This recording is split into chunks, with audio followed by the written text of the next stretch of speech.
ہم جنس پرستوں کی جانب سے کلفٹن میں 4 فروری کو ایک انتہائی فحش، غلیظ، حیاسوز پارٹی کا انعقاد کروایا جا رہا ہے۔ اس پارٹی کا بنیادی مقصد پاکستان میں ہم جنس پرستی ایجنڈے کو نارملائز کرنا ہے۔ آپ کے توسط سے مقتدر حلقوں سے درخواست ہے کہ اس غلاظت کو رکوانے میں اپنا کردار ادا کریں۔ کہیں ایسا نہ ہو کہ خدا کا غضب ہم پر نازل ہو اور زمین ایک بار پھر پلٹ دی جائے۔ عوام کی اس میں کیا ذمہ داری بنتی ہے اور کیا ایسے ایشوز پر بات کرنا اور سوال اٹھانا سیاسی جماعتوں کی ذمہ داری نہیں؟ ہمارا زیادہ بڑا مسئلہ مہنگائی، بھوک ہے یا فحاشی اور لادینیت؟ دیکھو، ہمارا زیادہ بڑا مسئلہ فحاشی اور لادینیت ہے۔ بھوک دوسرے نمبر پہ مسئلہ ہے، کیونکہ ہم آخرت پر ایمان رکھنے والے لوگ ہیں۔ انبیاء زیادہ تر غریب اور مسکین ہی تھے، لیکن سب سے کامیاب تھے۔ تو یہ نہیں ہے کہ بھوک کے خلاف کوشش نہ کریں، غربت کے خلاف کوشش نہ کریں۔ یہ جو ہومو سیکشولیٹی ہے، ایک ایجنڈے کے تحت دنیا میں اس کو عام کیا جا رہا ہے، اور خاص طور پر جو اسلامی کنٹریز ہیں نا، ان کا وہ بہت زیادہ ہدف ہیں۔ یہ بہت بڑی بے شرمی ہے، بہت بڑی بے غیرتی ہے۔ جو ہومو سیکشولیٹی میں مبتلا لوگ ہیں کہتے ہیں اس میں بے غیرتی کیا ہے؟ اس میں کیا ہے بھائی؟ ایک بندہ راضی وہ بھی راضی۔ بے غیرتی، بے شرمی ایسی چیز نہیں ہے جس کی کوئی سائنسدانوں نے کوئی ڈیفینیشن بیان کی ہو۔ یہ محسوس ہونے والی چیز ہے۔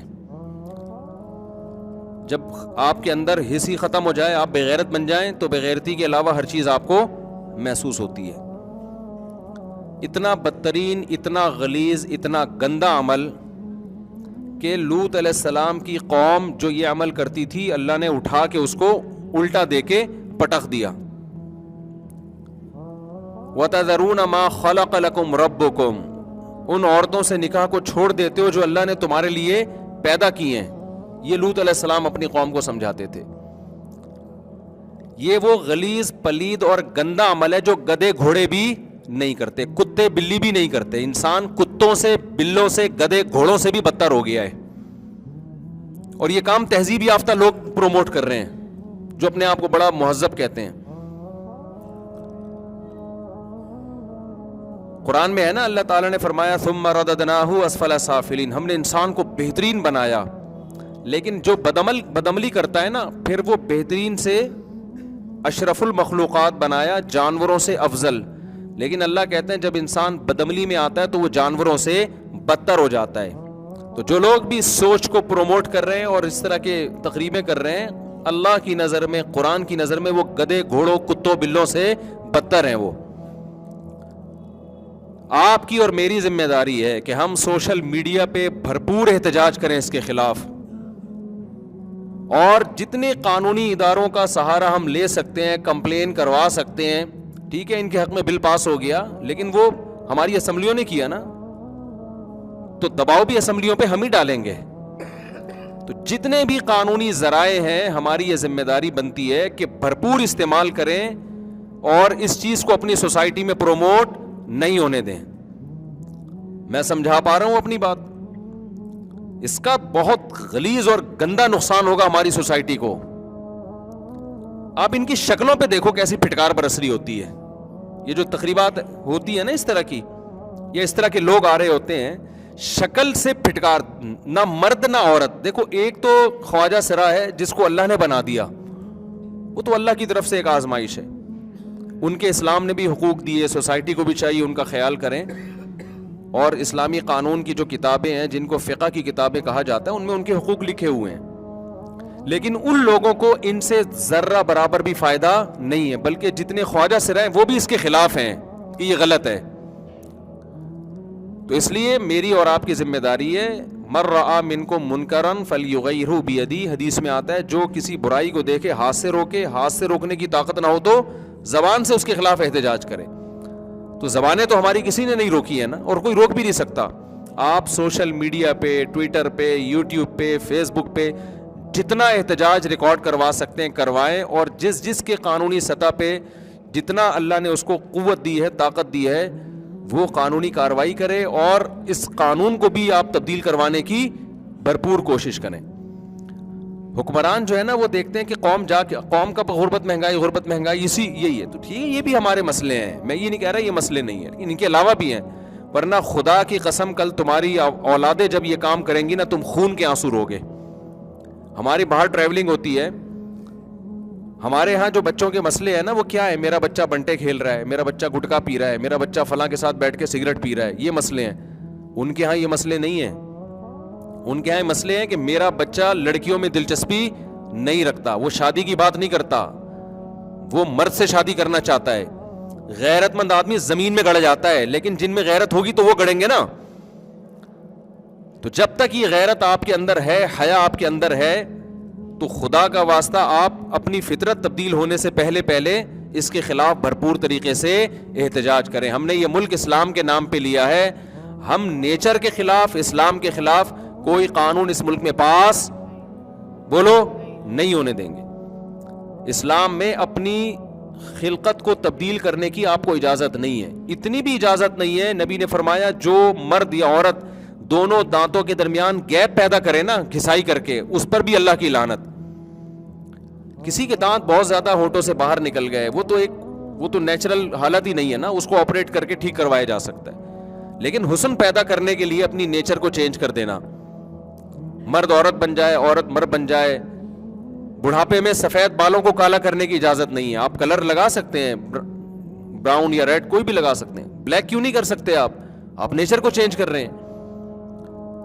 ایک پلاسٹک سرجری وہ ہوتی ہے کہ کوئی زخم ہو گیا آپ کو یا کہیں جل گئے، اس کے لیے. ایک پلاسٹک سرجری کیا ہے؟ اپنا بڑھاپا چھپانے کے لیے. ایک پلاسٹک سرجری وہ ہے اپنی جو قدرت نے آپ کو شکل دی اس کو چینج کرنے کے لیے. یہ والی پلاسٹک سرجری اسلام میں کیا ہے؟ حرام ہے. قرآن میں صاف اللہ نے حکم دیا کہ شیطان نے یہ قسم اٹھائی کہ فلا یغیرن خلق اللہ، اے اللہ میں ان کو ایسا گمراہ کروں گا یہ تیری بنائی ہوئی فطرت کو چینج کریں گے. ہومو سیکشولیٹی اس کی بدترین مثال ہے. اس سے زیادہ انسان چینج نہیں ہو سکتا، اس سے زیادہ چینج نہیں، اس سے زیادہ فطرت کو مس نہیں کیا. یعنی وہ کام جو گدھا گھوڑا نہیں کرتا اس کی نیچر میں نہیں ہے، یہ جو بندر نہیں کرتے جو کام، اور وہ پڑھا لکھا انسان کر رہا ہے. تو خدا کا واسطہ یہ بیچارے ٹھرکی لوگ ہیں، وقت پہ شادیاں نہیں کرتے، بچپن میں کوئی غلط ان سے کو مل جاتا ہے، اس کے جذبات کا شکار ہو جاتے ہیں، توبہ کی توفیق نہیں ملتی، مذہب کو یہ لوگ ویسا ہی نہیں مانتے. تو یہ پھر سوسائٹی میں بیمار ہوتے ہیں لوگ. ایک بیماری ہوتی ہے نا، نشے کی عادت پڑ گئی، بیمار ہو گیا.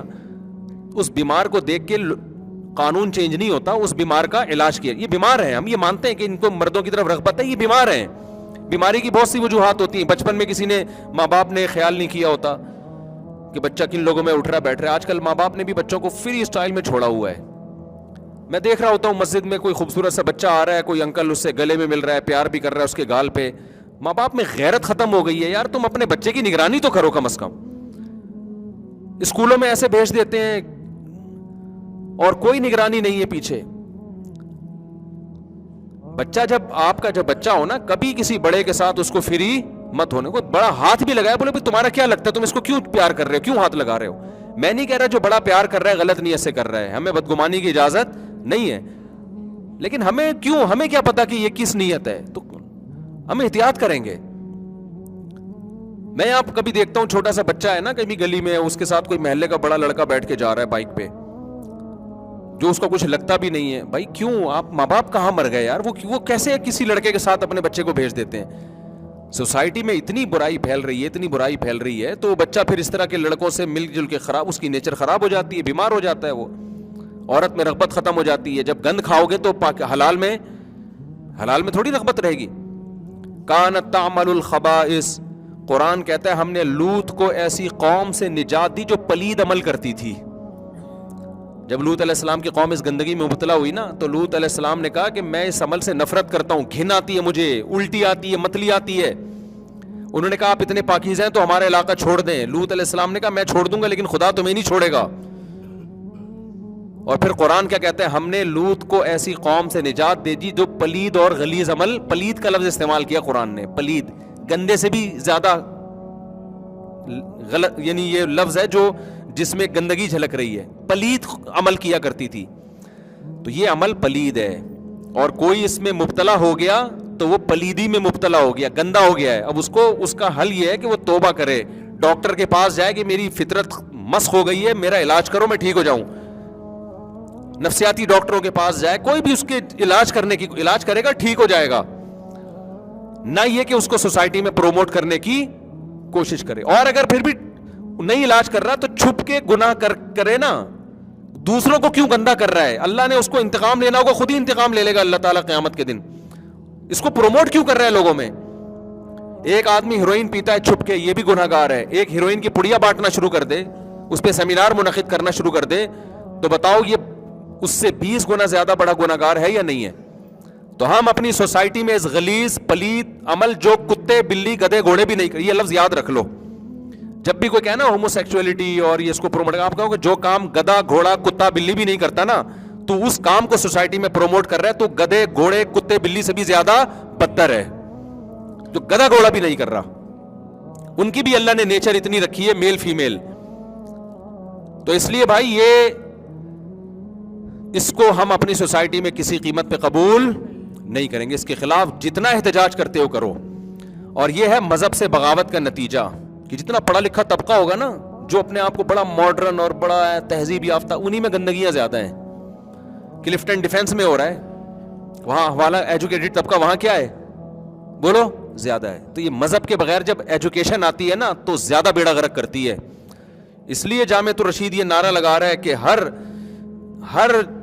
یونیورسٹی میں اگر 70% دنیاوی تعلیم ہے تو 30% مذہبی ہونی چاہیے, اور ہر دنیاوی دینی ادارے میں اگر 70% دین ہے تو 30% دنیاوی تعلیم بھی ہونی چاہیے.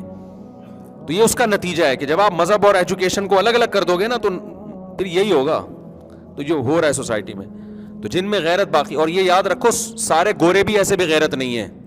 آپ سمجھتے ہو سب اس کو پروموٹ کر رہے ہیں, ان کی سوسائٹی میں بھی جو غیر مسلم ہے وہ بھی بہت سے اس پہ لعنت بھیج رہے ہیں کہ یہ کیا ہو رہا ہے, ہماری سوسائٹی میں کیا گند پھیلایا جا رہا ہے. کیونکہ اس کا تعلق نیچر سے پہلے ہے, اسلام سے. اسلام اور نیچر تو ایک ہی چیز کے نام ہے نا, اس کا تو نیچر سے آپ کا بڑا گہرا تعلق ہے. تو اس میں بہت سے غیر مسلم بھی اس کو پسند نہیں کرتے, وہ کہتے ہیں کیا گندگی. میں نے تو مذاق میں کہہ دیا تھا کہ اگر تم مذہب کو فالو نہیں کرو گے نا تو کل دیکھنا تمہارا بیٹا کہے گا کہ ابو میں نے وسیم سے شادی کرنی ہے. آپ کی بہو وسیم آئے گی گھر میں, وسیم یا غفار یا ستار یا سبکتگین, کوئی بھی. وہ وسیم نہیں جو کسی کا نام ہے بھائی, میں فرضی وسیم کی بات کر رہا ہوں. تو وہ ہونے لگا ہماری سوسائٹی میں. خاتون کی کال آئی, میرا بیٹا کہتا ہے میں نے اس لڑکے سے شادی کرنی ہے. میں نے کہا اس کے کسی فیس بک پہ اس کو کسی نے خراب کیا ہے. اس نے کہا پھر فیس بک پہ کسی گورے سے جو گے ہے اس سے دوستی ہے, اس گے نے اس کو خراب کیا ہے. تو فیس بک پہ نگرانی کرو میرے بھائی. ہماری سوسائٹی بہت خوبصورت سوسائٹی ہے. لڑکا بالغ ہوتا ہے, لڑکی بالغ ہوتی ہے, باپ اپنی بیٹی کو اپنی چھاؤں میں عزت کے ساتھ گھر سے رخصت کرتا ہے. اس کے جذبات کی بھی تسکین ہوتی ہے بند کمرے میں, اندرون خانہ. میاں بیوی میں محبت پیدا ہوتی ہے, اس کے نتیجے میں اللہ اولاد دیتے ہیں. نکاح ایسی پیاری چیز ہے کہ اس کے نتیجے میں اللہ نے پیغمبروں کو پیدا کیا ہے. کتنے سوسائٹی میں جتنے بھی بڑے بڑے لوگ پیدا ہوئے, نکاح کے نتیجے میں جو ملاپ ہوا اس کے نتیجے میں پیدا ہوئے ہیں وہ. اور نکاح کے علاوہ جتنے راستے ہیں یہ سب حیوانیت اور درندگی ہے. ان میں سے ہم کسی راستے کو کسی صورت میں سوسائٹی میں انشاءاللہ پنپنے نہیں دیں گے. تو آپ اس کے خلاف احتجاج کرو, بھرپور احتجاج کرو. سوشل میڈیا پہ اس احتجاج کا بڑا فرق پڑتا ہے, اور اس کو آپ ہلکا نہ سمجھو, خوب احتجاج کرو. اگر خدا نخواستہ کوئی شخص اس بیماری میں گندگی میں مبتلا ہے بھی, وہ بھی احتجاج کرے. وہ کہے کہ میں برا ہوں لیکن میں برائی کو پروموٹ نہیں کروں گا, میں توبہ کرتا ہوں اللہ سے. بعض دفعہ توبہ پہ قائم رہتا ہے, توبہ ٹوٹ جاتی ہے, پھر توبہ کرے. جیسے ایک آدمی چرس پی رہا ہے, عادت ہو گئی, اس کو پتا ہے یار میں برا کر رہا ہوں, لیکن وہ برائی کو پروموٹ نہیں کرتا. ہم نے کتنے لوگ دیکھے ہیں, ایک آدمی چرس پیتا ہے, وہ اپنے دوست کو منع کرتا ہے, اس سے اپنے بھائی کو منع کرتا ہے, یار یہ گندی چیز ہے.